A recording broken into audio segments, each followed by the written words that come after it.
So you want to know about a national interest waiver? Well, you're in the right place.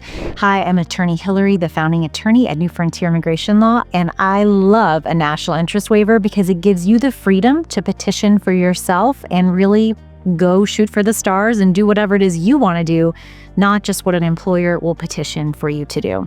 So let's explain the process and kind of walk through it so you can understand whether you qualify or if you need to go through that employer petition process. So I always say that the baseline for the immigration process through an employer or through business or through your career, for immigration, they really like the baseline to be the PERM process, where an employer petitions for you, they make sure that no other American worker is available to do the job, and then they can certify it and allow you to get your green card through this process.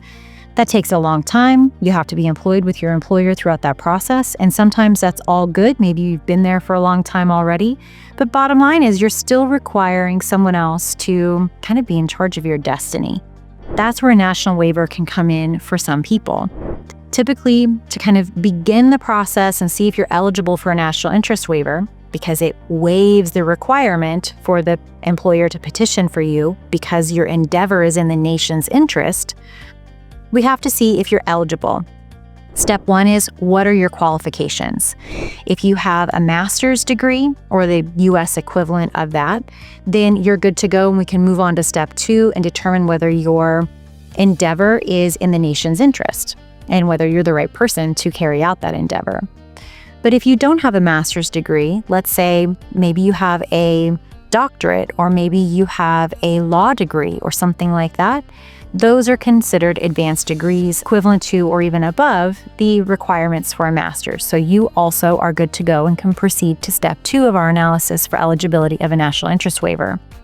If, however, you have a bachelor's degree or the foreign equivalent of that, we need to show that you have 5 years of progressive experience since you got your bachelor's degree. So if you got your bachelor's degree last year, it doesn't matter what your history is for this specific purpose, because you don't have 5 years of post-bachelor's employment showing that you've moved forward in your career for 5 years after you got your degree.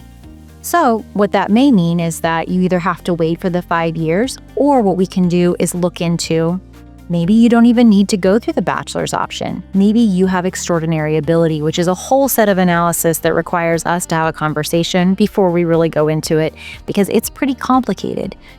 Bottom line is, if you have a master's or an equivalent of that, or maybe even higher, or if you have a bachelor's plus 5 years of your degree, then this is a great conversation for us to explore to figure out, hey, maybe this is a great path for you to be able to petition for yourself and go ahead and go for that green card.